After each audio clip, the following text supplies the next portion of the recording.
Good morning and welcome to day 3 of the SolarPower Summit. It's raining here today in Brussels, unfortunately, but I hope the sun is shining where you are. But anyway, we will have a couple of highlights also on day 3 of our SolarPower Summit for you to brighten your day. My name is Walpurga Hemmetsberger. I am the CEO of SolarPower Europe, and I will be your today's host. In the last 2 days of our SolarPower Summit, we have been discussing with thought leaders in Europe and internationally on how the Green Deal and how the green recovery can be a success.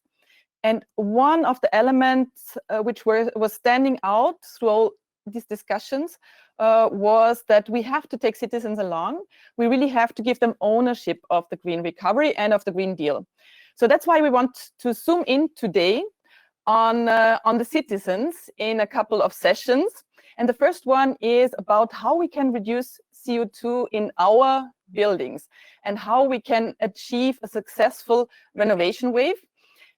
Later on, we will look also a little bit closer into residential storage in our session, which is dealing at noon with the role of storage. And what I can reveal to you is that we're going to tell you a little bit more, and we're going to publish in this session our first European market outlook on residential storage.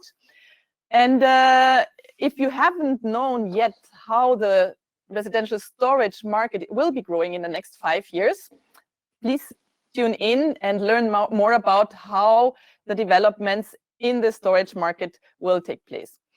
In our session starting at 10:30, we will see how we can connect the dots and how the grids can help us to achieve the goals we have in the green recovery and in the Green Deal.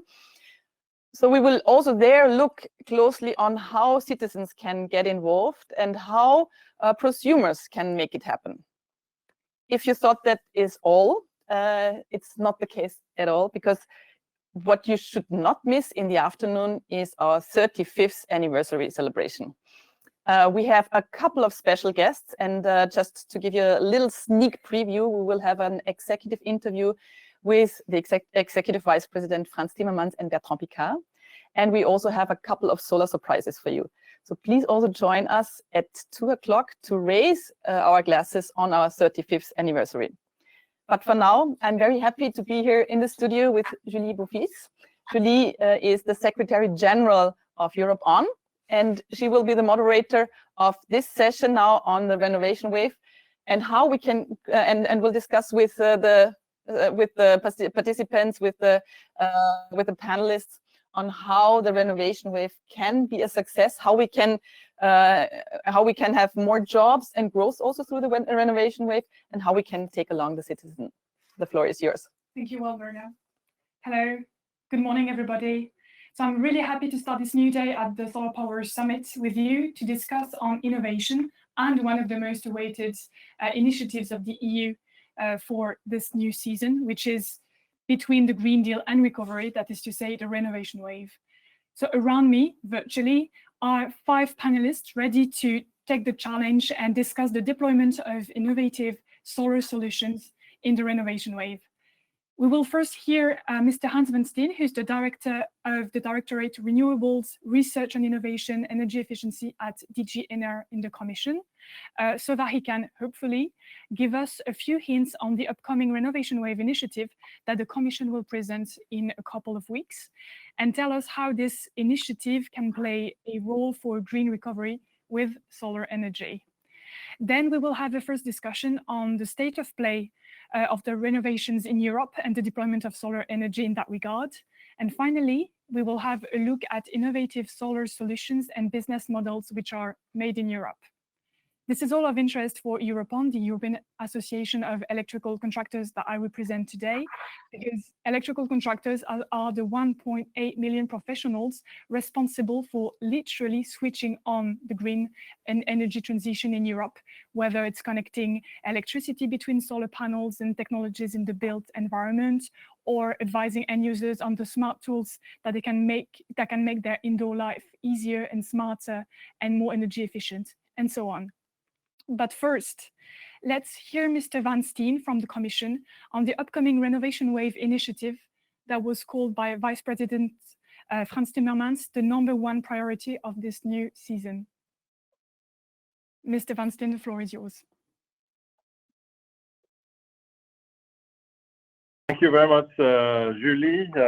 Hello also Valburga, and hello to all the people who are listening and watching online. I'm really sorry that I'm unable to join via also video today, but there was a connection issue here. So I will speak to you, and I hope that you can hear me loud and clear. And I am indeed very, very honored and glad to speak at this event, because this is, from our perspective, one of the key events on solar in Europe. And of course, it comes at a really, really important moment. And I think it's a very good idea to home in a little bit on the renovation wave, which we are working very hard on to present shortly. I will also look forward to the discussion with the panel. And there I think we should try and focus a little bit on the potential of deploying innovative solar solutions, and to see especially how this could fit into these big plans for accelerating renovation of buildings in Europe. So I think that is a very, very timely event, so I'm very happy to be here.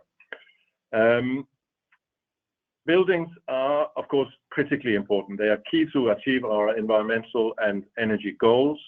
They're the largest energy consumer in Europe, and they emit more than 1/3 of all the CO2 emissions that we need, as you know, to get rid of by the middle of the century, because the big headline goal of the Green Deal is carbon neutrality by the middle of the century. That's why we do need to tackle buildings, and we need to decarbonize essentially the existing building stock, simply because the turnover rate in buildings is too slow to focus on new buildings only. New buildings are important as well, and we have important rules in place for those. But we do need to tackle the existing building stock, and that, in our view, requires really an ambitious initiative, and that's what we are working on. You will have heard the Commission President, Ursula von der Leyen, in her State of the Union speech a couple of weeks ago, talking about this and mentioning this as one of the really top priorities of the Commission. This has, of course, raised expectations, which is a good thing, as long as you can actually, in the end, also make sure that you can meet those expectations. But that is, of course, what we are trying to do at this point in time. What we're seeing today is the renovation rate in Europe is around 1% across Europe. It varies quite a lot from one member state to the other. But we need, in our view, to at least double that, possibly even more.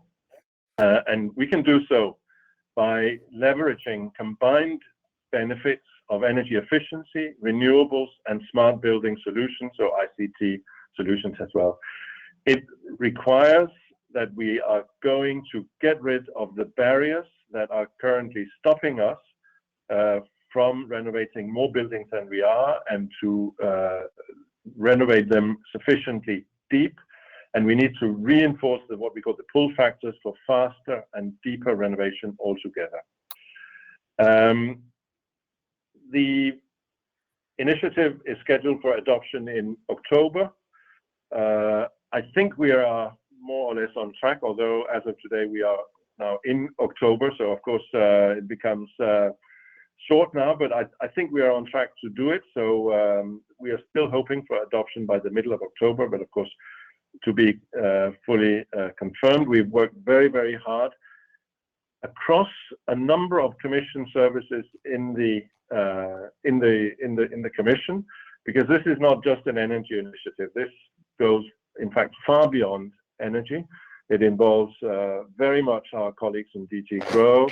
It involves colleagues in many different Commission departments, DG Connect, EAC in terms of the skills agenda, and so on. So this has really been a very, shall we say, collective effort, not just DG Energy, although of course we are leading on the effort. It will consist of some legislative and non-legislative legislative initiatives that needs to be considered. It will look at things that need financing and things that do not need financing. And it will look at things that can be implemented at different levels, because of course we can do a lot at EU level, but we also have to accept that a lot has to be done at national, regional, or even local level. And I think the Renovation Wave initiative will try and identify which initiatives are best done at the different levels. Now, as I said, renewables is a really important part of this, and we are here today at the Solar Summit, so I'm sure you will be happy to hear that. We see renewables really as a very integrated part of this initiative. We see especially a very big unexploited potential for more solar panel rooftops. I know that you put out some numbers about unused rooftop space, and of course that highlights very much the potential which is still out there in terms of additional potential for much more PV in building. And once you are renovating your house, if you're putting on a new roof, you really ought to put on also some panels, for example. We think there's a huge cost-effective potential of solar PV on rooftops in Europe. In fact, we see that only today less than 10% of the roof space has been used. So again, the scope is quite enormous. If we are looking at some of the more innovative things, we're looking at building integrated photovoltaics, the so-called BIPV materials that can be installed beyond rooftops, for example, on the facades of buildings. And again, there's an enormous potential there, and I'm sure there are people listening and taking part in this event that know a lot more about this than I do. Renewables-based electrification of buildings is also a key thing. Various types of technologies can be brought into play here, combined with storage, demand response, digitalization, and home automation appliances. And all of these things need to be brought into the picture if we are to meet the objectives here. We do, of course, have legislation already in place today, the Energy Performance of Buildings Directive. And of course, the question is whether we need to renovate that. And I think the thinking of the Commission for the moment is that probably we need to do so. But of course, this will require a more in-depth analysis. As I said, we have things in place for new buildings that have to be, as of next year, near zero energy. That has to be enforced as forcefully as we can. That starts with an assessment of member states' long-term building renovation strategies and building-related parts of the national energy and climate plans that the Commission is currently analyzing, and where we will come out with a detailed assessment, member state by member state, also in the very, very short-term future, possibly more or less at the same time as the Renovation Wave. What we see is that this is not just about energy or climate. This is really about growth. This is particularly important in the current situation with COVID-19. There's an enormous potential for creating jobs in this sector. That is why, we call our Green Deal also a growth strategy that is more relevant than ever. The Green Deal came out before the COVID crisis, but in fact, the COVID crisis has only reinforced the need to go ahead and implement the Green Deal as far as possible, and the Renovation Wave, as you also said, is really a critically important part of that. And we look very much forward to discussing that with you as stakeholders, with the other European institutions, once it comes out. And I think I can say that there's so much work that has gone into this, that there will be some exciting new ideas in there that can be discussed. Of course, I can't tell you today, since there's still a couple of weeks until the Commission finally decides on this, but I think it is a document that will hopefully meet the high expectations which are out there. And we look forward to the further discussion of that. And I also look forward to discussing what I can today with the members of the panel. I will leave it there. Thank you very much for listening to me. Apologies again for not being able to join with video as well, but I hope you were able to follow what I said just now. Thank you very much. Thank you very much, Mr. Van Steen. I think it was very clear and a great outlook of the upcoming renovation wave. So thank you so much for that. Now I turn to our next two panelists. But Mr. Van Steen, as you said, feel free to jump in the conversation.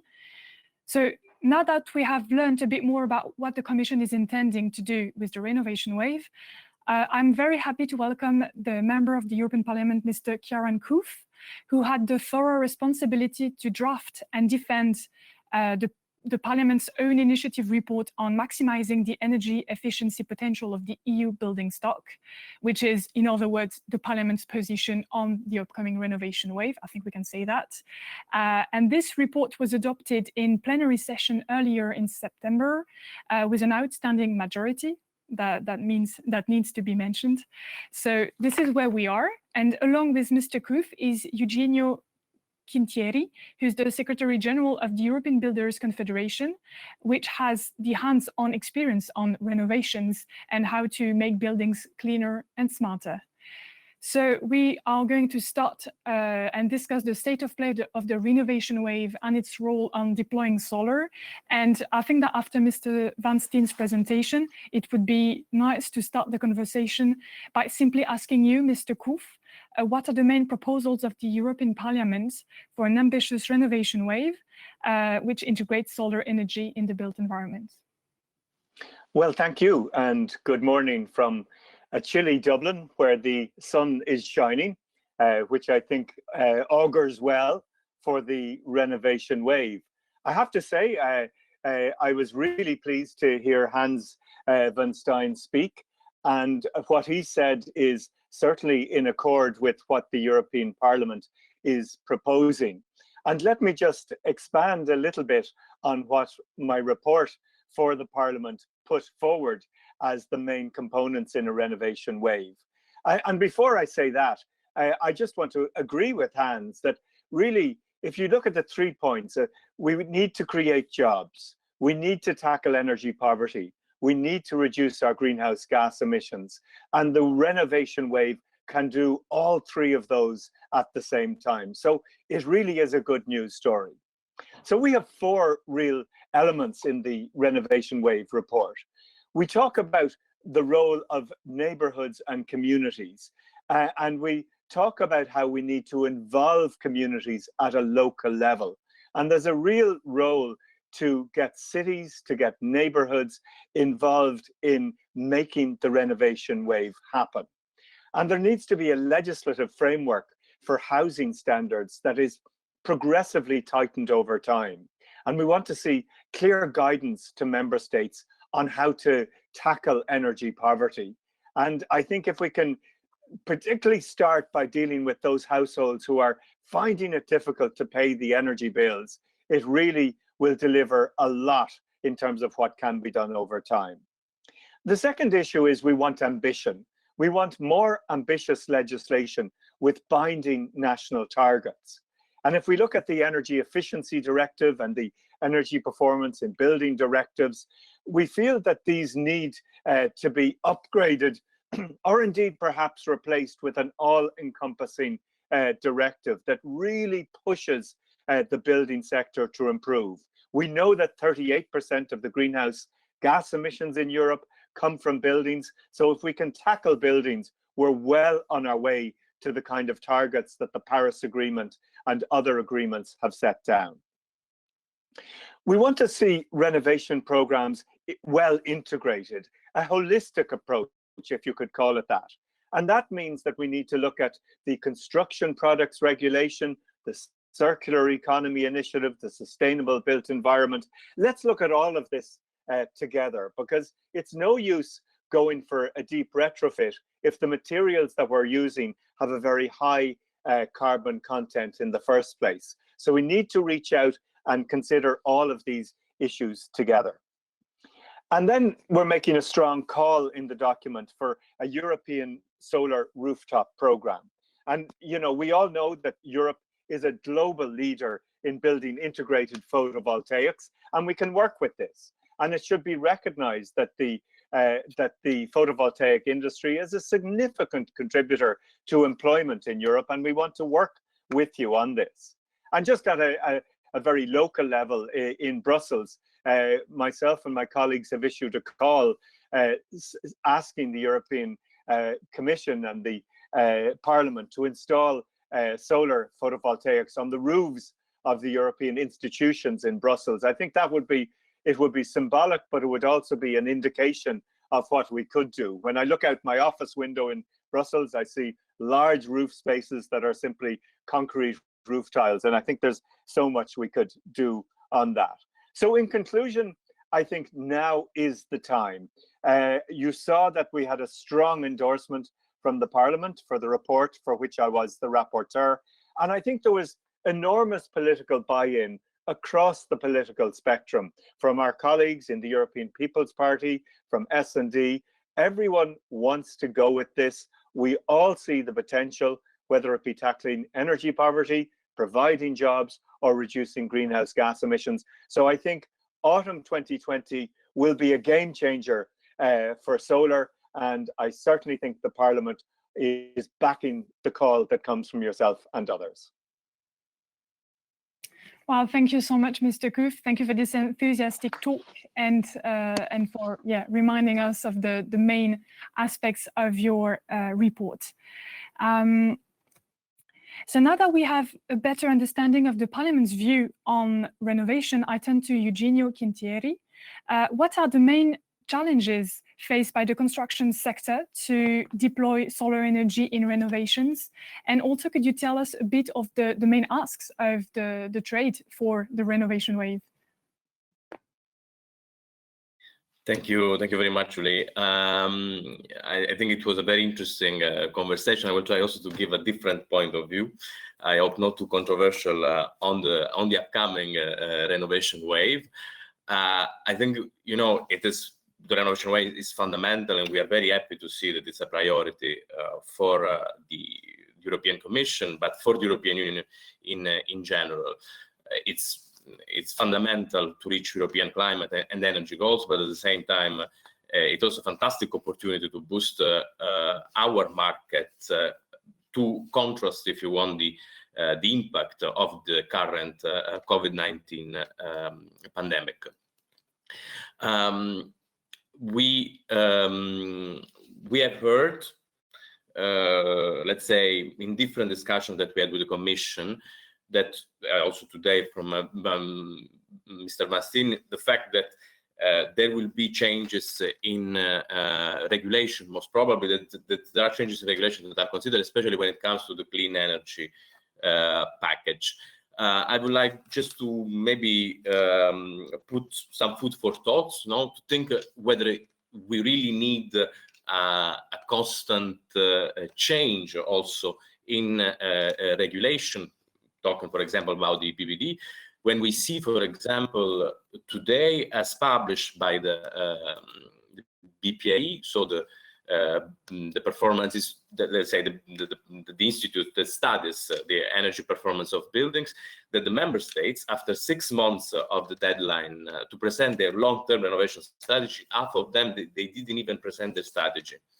And this is an obligation of the current EPBD. Moreover, BPA finds out that most of the member states are not really compliant with the provision of the current EPBD. So maybe before, trying to talk about the potential revision of legislation that was approved not so long ago, we should also maybe have a focus on the current implementation of the current rules that today, as we can see, is not, let's say, in place. What I would like to stress more than regulation is the support that the sector and let's say the renovation market needs. First of all, financial support. As you know, if renovation is not happening today, it's because of many reasons, but especially because of, let's say, lack of financial means for the homeowners and for the market itself. It's still, whether there will be support, it's still theoretical, because as we can hear from the Renovation Wave, we will not see new financial instruments, a new budget for the Renovation Wave. But what we know today is that we made sure that for the recovery package of the European Union, so the next generation, but also the MFF, we made sure that the Renovation Wave can be prioritized under the different programs. Whether this is going to happen will only depend on the member states. And this is, I would say, I see it, in certain member states it will be good, in other member states it will not be, because if they didn't even present their strategy under the PVD, maybe they will not exploit the opportunities that they have with the recovery package to finance and support the Renovation Wave. Another type of support that we believe is crucial is the technical support. As you know, current funding, whether it is at the regional, national, or European level, is quite fragmented. Sometimes it's burdensome to apply for funding, and it's time-consuming, both for the enterprise that needs some support when it comes to skills or digital technology, but also for the homeowners that want to renovate their dwellings. So one measure that we could support, for example, is for sure one-stop shops to support, counsel, ease the administrative burden, and bundle the different funding. We need to better fund these one-stop shops, but also make easier to create them, because we know that, for example, different one-stop shops today, different regions have problems to create them because the LNF facilities are not easy to use. And it's also a fantastic opportunity, because when we talk about financial instruments from the EIB, what we hear most of the times is that they only finance big projects because the EIB has limited staff, they have limited personnel, so they cannot get into the detail. So why, I would say, why we don't decentralize the EIB through one-stop shops at the regional and local level? And the other thing, the other technical support that we need is for the enterprise, for our construction SMEs that are the backbone of the construction sector. Through, for example, digital innovation apps that could be used to show innovation to enterprise, so to better deliver digitally in the built environment, but also as a platform to get innovation in the training of workers for this new innovative technologies. Just some food for thought as an initial for the initial discussion. Thank you. Thank you, Eugenio. And I think it's very wise to twin digital and green transition. That's one of the big talks at the moment at the EU level, and it's obviously directly linked to deploying solar in renovations and on buildings in general. Mr. Kuf, would you like to react to Eugenio's comments? I just wanted to mention that because Eugenio started with the issue of financing and budget, the Parliament's resolution underlines that at least 75 billion euros a year are necessary in EU incentives. So that's apart from national, regional support and private investment. Could you explain to us, because budget negotiations are currently on the way, and okay, so I feel that I'm stepping on what you want to say, so I'll let you go, actually. No, I see exactly where you're going with this. And Eugenio, it was good to have, a touch of sobriety in all of this. I'm very evangelical about the potential, but there has to be a touch of realism. And we have to note that the world has experienced the most enormous economic contraction over the last 6 months that we've seen in living memory. And yet, solar and renovation can be a way out of these challenges. Yesterday, I was on a webinar hosted by the World Economic Forum, and we had the main financial institutions of the World Bank, the European Bank for Reconstruction and Development, and others saying very strongly that they do want to support this. They made a point that they need certainty.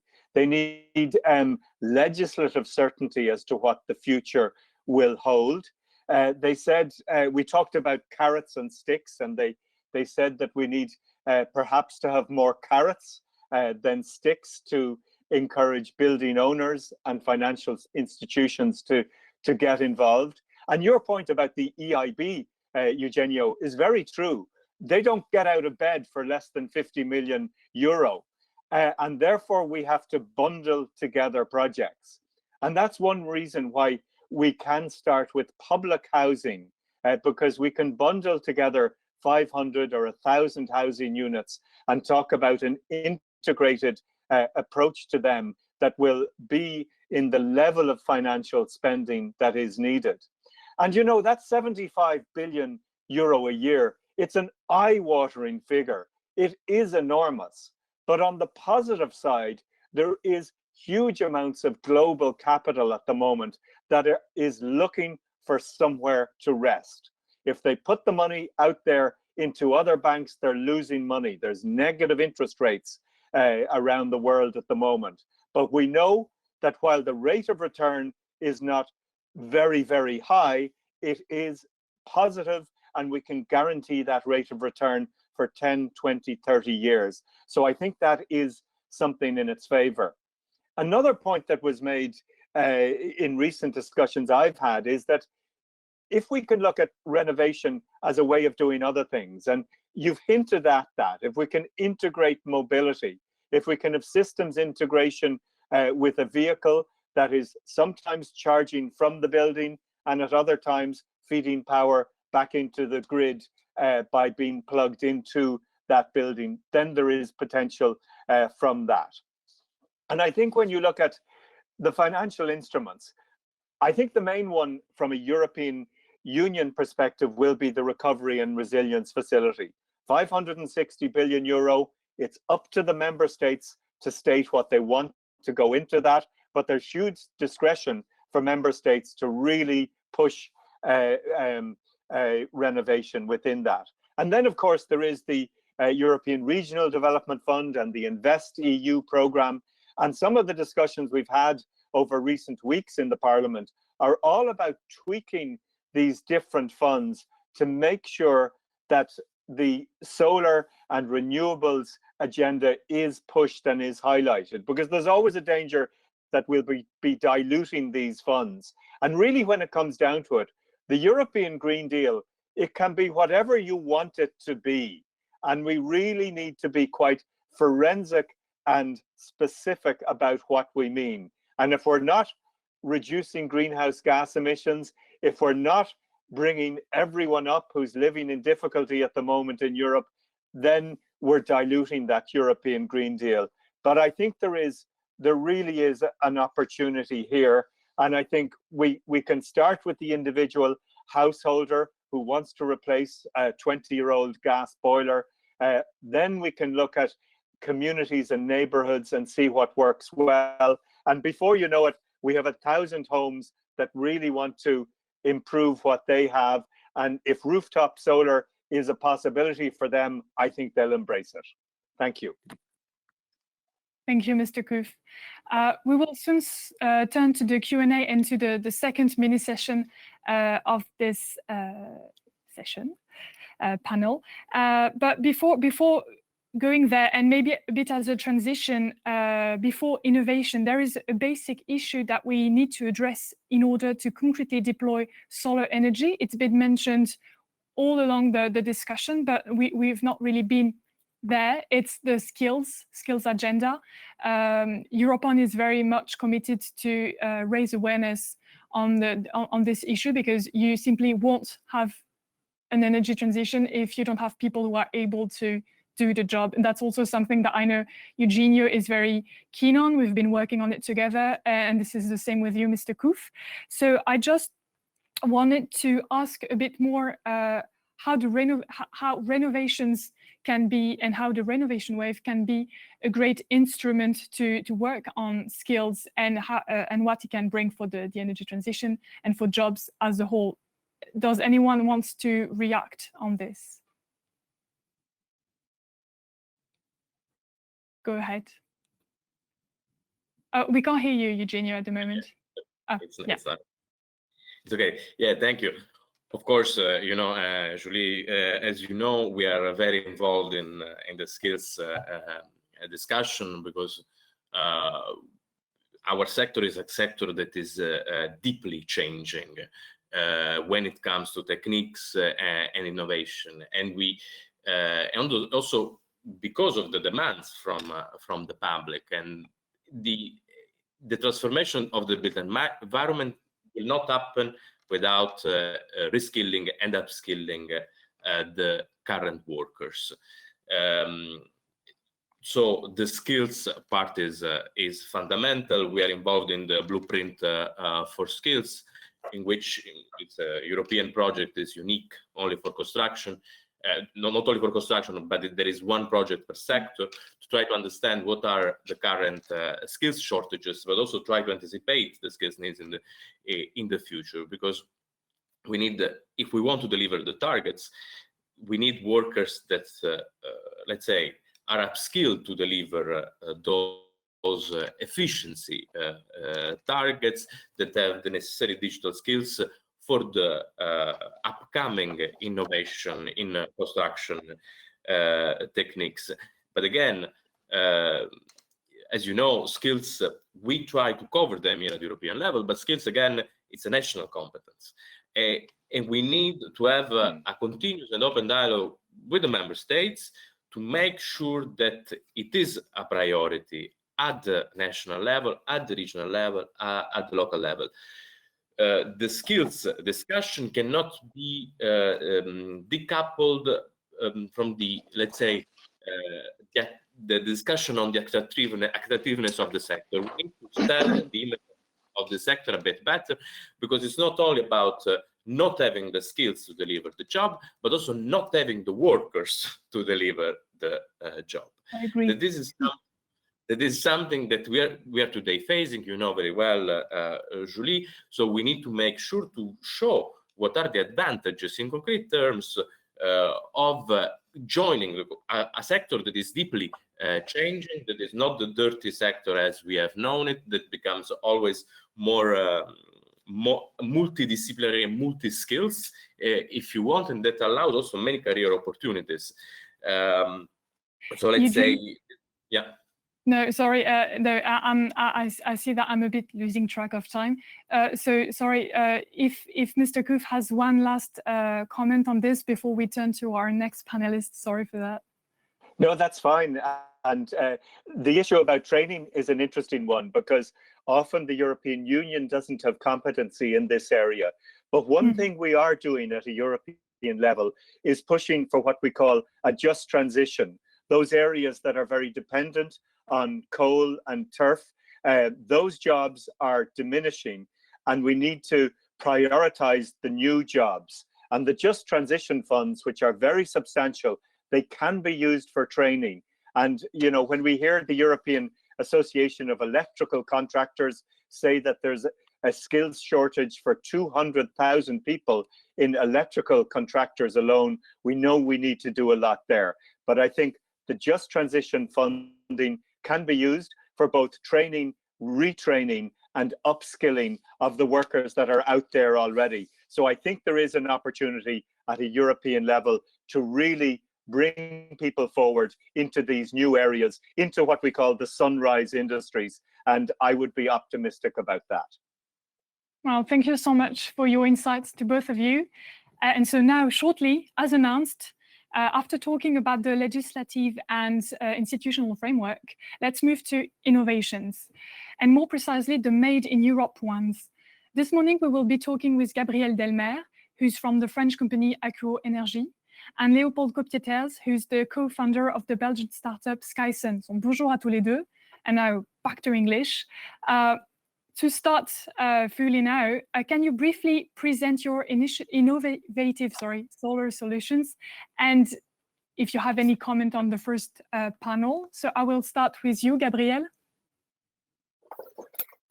Thank you, Julie. Hi, everyone. Thanks for the opportunity to present what we do, which I believe fits very well into the topic of today.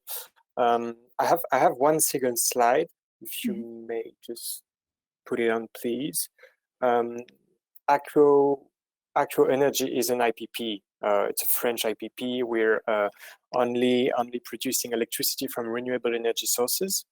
And 10 years ago, we discovered a product, which is the Sandstyle shingle that you can see in front of you, with which we renovated a pretty big, what we call a market in the south of France. And we turned the market, which was a roof with asbestos, and we turned it into a major PV plant, which is a 9 megawatt peak, and that has been operating perfectly ever since. That was our first meeting with the Sandstyle technology. Much later on, we decided to push this technology further. That was maybe 2 years ago, also because BIPV has been a topic recently. So we've been pushing very much this technology, which is very specific because it's not only a PV module, it's first and foremost a roofing material. So we fall into a combination of water tightness, electricity generation, and obviously, as you can see, an important feature is aesthetics. We can cover the full piece of roof, which makes somehow the PV plant disappear into the building. It's very well integrated, and this is not superfluous. If you want to reach everywhere and everyone, then you need to fit into the picture, I would say. That is 2 years of certification efforts here in France. It's quite painful, I would say, to be able to sell the product eventually. And now that we've reached this point this summer, we are launching the product at a very larger scale and counting pretty soon on the skills of Acro Energy as an IPP to provide not only a product but also roof as a service. So renovate roof with a product that is both a roof and PV generation system, and we would remunerate ourselves with electricity. Just coming back very quickly to how we can address the citizen. So I mean, most of it was said in the previous session, and that was actually very interesting. Obviously, government support is always good, not only because it makes the project viable, but also because it's reassuring that when the state is supporting a technology, supporting a particular system, then it makes it it has a reassuring feature, I would say, for the end customer. Safety also is very important. Safety goes through certification, insurability. As I said, this is a 2-year process in France. It's important, although it's, as I said, cumbersome. So that's a very important feature. And then we touched it, and I relate very much to what was said at the end of the session previously. Training, both for the end customer and for the installers. Today at Sandstyle, we have our own training center, because otherwise we can't find roofers that know how to install PV. So we have to train them by ourselves. And we're also pushing initiatives to integrate this kind of training, so focusing on hybrid products, which are both a roofing material and a PV system, and to integrate that into initial trainings or continuous one, but at a national or supranational level. That was it for my part. Leopold, if you wanna. Okay, well, thank you, Gabriel. So yeah, a big focus on new technologies, this BIPV, which was mentioned by Mr. Van Steen before. And now I turn to you, Leopold. So I understand that what's really interesting about SkySun is the business model and the way you engage with your clients. So I'll let you present your startup. Thank you, Julie. Yeah, so my name is Leopold Kapeters, and I founded a few years ago SkySun, which is a startup that does solar finance. So this means that we will invest and that we will manage solar power plants on the long term. So it's kind of an asset management point of view. And we're trying to bring some innovation, and in those terms, we're not only doing industries and companies, but we also have a B2C option, which is called Hello Sun. And then recently we are developing actually right now a project in the center of Brussels. I'll try to switch slides here. Okay, I'll let you do it, Charlotte. But so yeah, we're working on this project, which is called Les Halles des Abattoirs d'Anderlecht, which is a landmark building here in the center of Brussels. You can click again. There you go. And so it's over an hectare of roof in the heart of Brussels, and it's going to be a 2.2 megawatt peak project.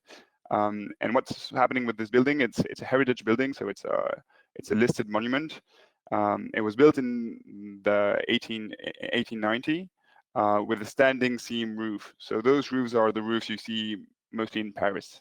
It's a zinc standing seam roof. It was in very bad state in the end of the 20th century. And so they took it out and put some roofing. So derby gum or, just a flat roof material. They just put that on as a temporary measure. So temporary turned into pretty long term since it's been 40 years it's there. And we came with the innovative solution to say, let's renovate this building, take off the roofing, bring back an aesthetic of standing seam, but also turning it towards the future by making it a solar power plant. So what we're using is a technology. We slipped a few slides here, but if you can go back, you'll see the historic roof. Doesn't matter. So this is the end result we're aiming for. This is a zinc-like profile that we've developed with Sunsoak Design. This is the first proof of concept that happened in Monte Carlo on a hotel. And the idea here is a little bit different to the approach that Accor takes, in terms that we are not integrated. Some people will call it BIPV, some people won't. The reason for that is that our solution is not watertight. We're using standard roofing materials as water tightness, and then we're bringing in some standard solar power installation techniques on top of that, and adding an extruded aluminum profile in order to recreate the zinc-like feel and aesthetics. We think that this approach might have some potential because it calls for less skilled labor in terms of multi-skills. So you get a roofing company that comes in and does the roofing, and then you have a solar company that comes in and does the solar. Also, we believe, maybe Eugenio could bounce back on that. We think that in this way, those materials are known and they are understood by the market. This makes for a bigger acceptability of our solution in terms of, okay, is this material going to be watertight for 50 years or not? And using standard materials that have proven their capacity, we believe this approach might. So anyhow, we're very happy to have had the authorization by the commission, well, the Monument Commission here in Brussels, to go forward with this solution. This proves the aesthetic of and we're looking forward to kind of develop from there onto the residential scene and potentially renovating residential building. Okay, well, thank you so much, Leopold. That's very interesting. With this initiative from the Parliament of a European Rooftop Programme, there's this fear for some people. Okay, so if we cover all the roofs, we are going to cover some national treasures, some listed architecture. But you show that it's actually possible. Well, at least for industrial heritage, that's actually possible in a very successful and impressive way, I must say. So thank you for the illustrations. Thank you for the explanations to both of you. And I would like to stay with you a bit more, Leopold, to come back on the business model aspect, because even though citizens' mindsets are changing, we still hear some reluctance on installing solar panels on someone's roof, because what's the return on investment? Will there be enough sun? How does the energy flows back to the house, or should we sell it to the grid? So I'm not going to ask you all those questions, but my question will be more simply, how do you work on incentivizing people or companies to invest in solar? What are the big arguments that you use?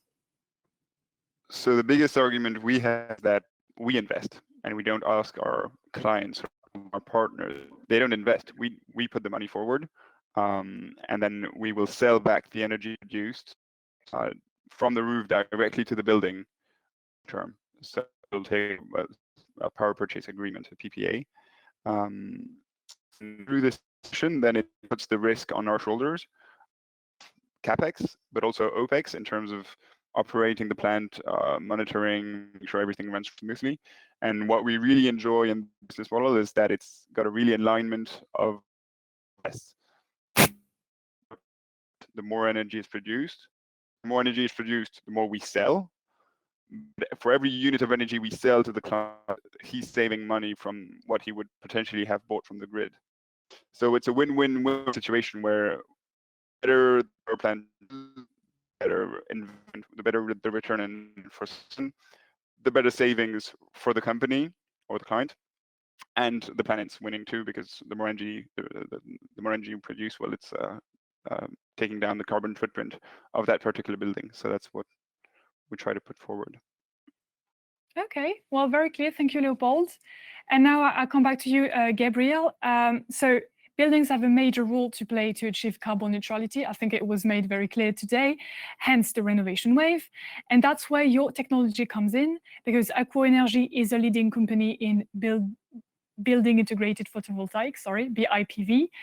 And this technology allows for substituting roofs and facades and other aspects of the built environment with PV, giving it more aesthetics and creativity. So my question is, however, BIPV has so far been mainly adopted by big companies and city councils, big actors, I mean. So how can the renovation wave be the occasion to deploy and democratize this new technology, in your opinion? Well, I mean, I think the most difficult is to get the first project. People will only go to what they know. I mean, it's basically the question you're asking is basically my job today. So how do I get people to buy my product? As I said earlier, I think we have a few important features. One is safety, insurability. So you need to make sure that if you get this product on your roof, then it's not going to burn. Then you get an insurance if there's any issue, and it's going to be watertight and so on. So this goes through the whole certification process, testing again and again to make sure that your product is resistant enough. That is the first one. Then government support is an important feature because it gets you a viable project. Obviously, it has to be viable, even though I'm not sure it makes most of the decision when you decide to renovate your roof with this kind of product. It has to come somehow from something that is not just an economic decision for the safety reasons, for the aesthetic reasons, but also for the economic reasons, obviously. And the third and most important one is, if you want to reach the citizens, I would say, is the network that you have. So is the people that are able to talk about your product, to understand it, because as we said, I mean, you have incentives. You have incentive in France, in Belgium, and pretty much everywhere in Europe, but it's really not easy. I mean, as of today, when you talk to someone, you talk to anyone that is not into photovoltaics, nobody really knows how it works. It's funny because we keep seeing everywhere in the news, PV, but when you actually ask someone, how do you just get money out of the PV system, nobody really knows. So you need to do the whole education process before you can actually talk about effectively installing and selling stuff to put on the roof of someone. So there's a lot of process in there that goes into educating everyone, just to understand really how you can actually benefit from going into renovating your roof with PV. And then obviously there's training of people who can actually do the job and do the work. Okay, Thank you so much. And I think it goes quite well with one very recent statement by the President of the Commission, Mrs. von der Leyen, who said that to match style with sustainability, we must set up a European Bauhaus, so improve dialogue and synergies between aesthetics, architecture, sustainability, user-friendly use of the built environment. And I would like to know how you, Acquo, how you interact with these actors. So all the designers, artists, technicians, etc. It's funny because both presentations that we just made were actually presenting a product that has, I mean, first an aesthetic aspect. So I think it shows that people are probably ready to move into the future by getting into PV generation at your own place or on your own building, but it has somehow to look not so much like PV, like actual standard PV. So we do definitely go into this discussion. Most of the people I talk to are architects today, and this kind of product comes from them. The proposal, the innovation, it comes most of the time from the architects, I would say. I don't know, Leopold, if that's the same for you. Where does the aesthetic features comes from actually? Oh, we can't hear you for now. You're muted, right? Yeah. Okay, great. Oh, yeah, yeah, I completely agree with you, Gabriel. I think architects are a very effective way actually to communicate, and they're the people that actually I find that they're pretty enthusiastic to those solutions, because many architects have the ideal of sustainability, but it's, of course, aesthetics is hardwired in an architect. They will never compromise aesthetics, even for sustainability, I feel. So yeah, I think it's an important thing to talk to the architects and maybe have a network of architects that promote those solutions. It might be that in a few years we have a forum of sustainable architecture. I don't know, maybe it already exists. We can both try and find it, Gabriel. But yeah, definitely go through architecture.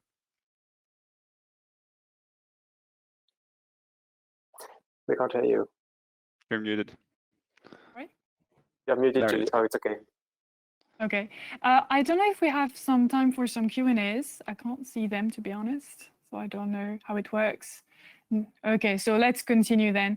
So thank you, Walburga, for being with us again. I don't know if you had the occasion to follow the whole discussion, but I think that we had a really broad overlook of renovations, using renovation also as a great means to deploy renewables and solar in particular. Thank you to all our panelists for this great broad outlook, from institutional to innovations, from funding options to business models. And now I come back to you. Okay, thanks very much. And I was indeed following the session. It was super exciting. And it was also great to see how determined policymakers are, Hans van Steen and Mr. Kaff, to make this renovation wave really happen and make it a success. I myself was again inspired by the presentations on SunStyle and SkySun for my own upcoming renovation of my house. So very happy to get these inspirations from you. Thank you very much. It was a very nice debate and nice insights and inspiration for, I guess, all of us. Next upcoming is our session at 10:30 on connecting the dots, where we will discuss what is necessary to upgrade our grids and to make them fit for purpose in order to get to finally 100% renewable system here in Europe. So please join us again at 10:30 to learn more about how grids can be better fit for their purposes. Thank you very much.